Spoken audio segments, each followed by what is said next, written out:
પાટણ જિલ્લાના બાળ કલ્યાણ સમિતિની ટીમે લીધી પાટણ સિવિલ હોસ્પિટલની મુલાકાત, ત્યજી દેવાયેલા નવજાત શિશુ સ્વાસ્થ્યની સ્થિતિ અંગેનો મેળવ્યો તાગ। પાટણ સિવિલ હોસ્પિટલના પારણામાં અજાણ્યા વ્યક્તિ દ્વારા ત્યજેલા બાળકને મુકાયું હતું। 14 ઓગસ્ટના દિવસે અજાણ્યા વ્યક્તિ દ્વારા સિવિલના પારણામાં નવજાત શિશુને મુકાયું હતું।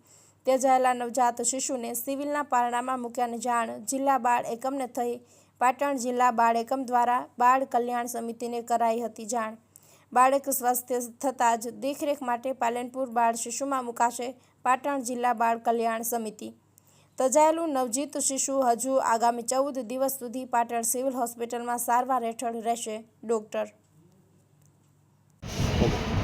14 ઓગસ્ટના સાંજના સુમારે જે અનામી પાણું સારા આશયથી હોસ્પિટલ ખાતે બાળ સુરક્ષા એકમ દ્વારા મૂકવામાં આવેલ છે, તેમાં એક નવજાત શિશુને ત્યાં રાખવામાં આવે અને અમને અત્રે જાણ થતાં તરત જ તાત્કાલિક સારવાર આપી અને એમને એસએનસીયુમાં દાખલ કરવામાં આવે છે।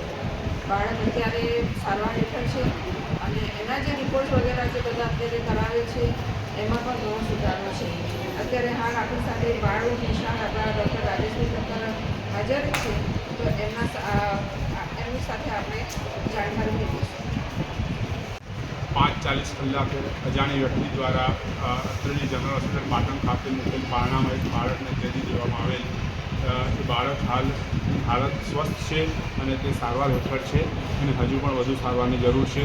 જેવું બાળક સ્વસ્થ થશે તરત જ અમે બાળ સુરક્ષા સમિતિના સભ્યોને તેની જાણ કરીશું અને પછી બધી જે કાયદાકીય કાર્યવાહી પ્રમાણે બાળકને સુરક્ષિત કરીશું। હાલ બાળકની હાલત સ્વસ્થ છે અને એને નળી દ્વારા અમે પાવડરની યુઝ પણ આપી રહ્યા છીએ। આપનો પરિચય?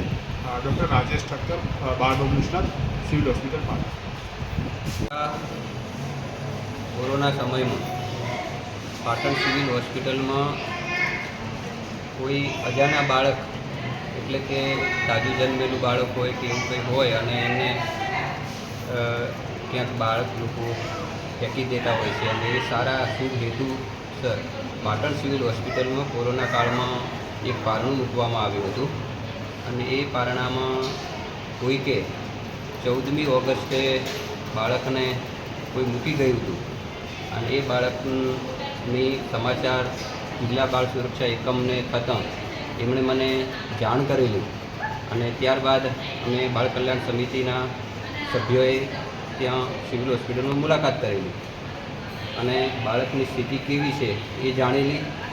ત્યારબાદ આજે અહીંયા પાટણ સિવિલ હોસ્પિટલમાં અમારી પાટણ જિલ્લાની બાળ કલ્યાણ સમિતિ મુલાકાતે આવેલી છે। બાળકની પરિસ્થિતિ શું છે, કેવી છે એ જાણી છે અને આગળ જે કાયદાકીય જે કંઈ કાર્યવાહી થતી હોય એ આજે અહીંયા કરવામાં આવશે।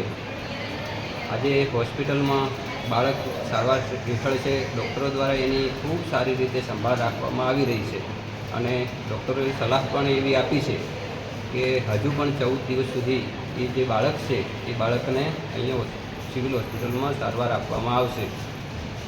અચ્છા, બાળક સ્વસ્થ થતાં એને ક્યાં મોકલવામાં આવશે?